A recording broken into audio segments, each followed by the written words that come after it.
नमस्कार, जय राधे, जय राधे, जय राधे श्याम, राधे राधे, जय वृंदावन बिहारी लाल की जय, कृष्ण कन्हैया लाल की जय, बांके बिहारी लाल की जय, जय राधे राधे श्याम, राधे राधे। সুহৃদয় ভক্তবৃন্দগণ, সকলের চরণে রইল শত সহস্র কোটি প্রণাম। বড়দের প্রতি রইল শ্রদ্ধা ভালোবাসা, ছোটদের প্রতি রইল স্নেহ ভালোবাসা।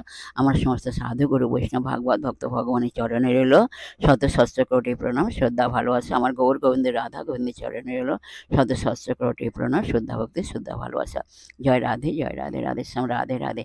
আসুন আমরা আজকের নারদীয় ভক্তি সূত্রের 25 নম্বর ভক্তি সূত্রটি আলোচনা করছি। আসুন আমরা শ্রবণ করি। রাধে রাধে, জয় রাধে, রাধে রাধে, রাধে শ্যাম, রাধে রাধে। সাতু কর্ম জ্ঞান যোগে ভহ পধিকতরা। সা মানে সেই ভক্তি, তু কিন্তু, কর্ম জ্ঞান যোগে ভো ওপি মানে কর্ম জ্ঞান বা যোগের পথ থেকেও অধিকতরা মানে শ্রেষ্ঠ। কর্মমার্গ, জ্ঞানমার্গ, যোগমার্গের চেয়েও ভক্তির পথ শ্রেষ্ঠ।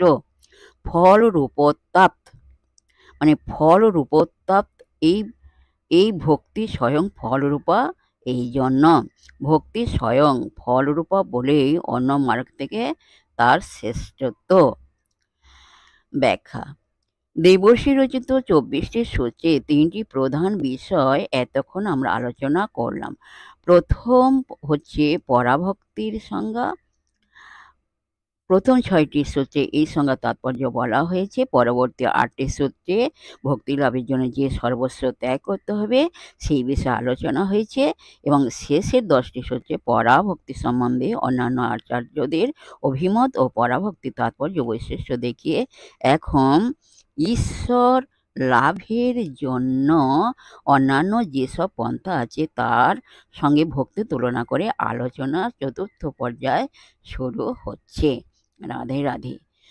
নারদীয় ভক্তিসূত্রে নারদ বলছেন, কর্মমার্গ, জ্ঞানমার্গ এবং যোগমার্গ থেকে ভক্তিমার্গ শ্রেষ্ঠ। কেন? ফল রূপোত্তাপ। অতি সংক্ষিপ্ত পরবর্তী সূত্রে তার কারণ নির্দেশ করেছেন।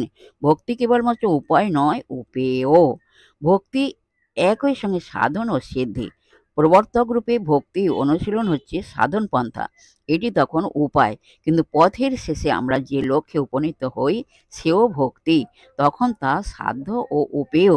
শ্রী রামকৃষ্ণ বলছেন, বৈধি ভক্তি ও রাগ ভক্তি শাস্ত্র বা মহাজনেরা যেসব বিধি নিষেধের নির্দেশ দিয়েছেন তা যথাযথ অনুসরণ করার নাম বৈধি ভক্তি। আর সাধ্য হচ্ছে প্রেমা ভক্তি বা পরাপ্রেম রূপা, অর্থাৎ শুরুতে যা থাকে আচরণের মধ্যে সীমাবদ্ধ, সাধন শেষে তাই হয়ে ওঠে চরম উপলব্ধি। এই জন্যই ভক্তি একসঙ্গে সাধন ও সাধ্য রূপা।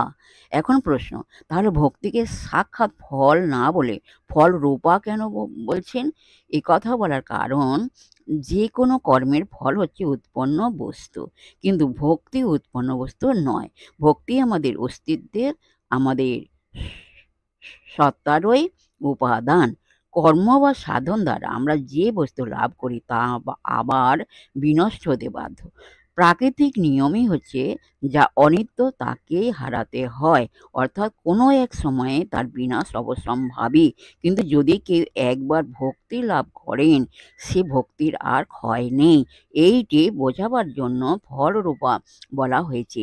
এ যেন কোনো প্রাপ্তি বা বলে মনে হচ্ছে, কিন্তু প্রকৃতপক্ষে কোনো কর্ম বা সাধনের দ্বারা লব্ধ আর 5টি কর্মফলের মতো এই ভক্তি বস্তুটি নয়। এই হচ্ছে তাৎপর্য। ভক্তি স্বয়ং সাধ্য এবং তা আমাদের হৃদয়ে নিত্য বর্তমান।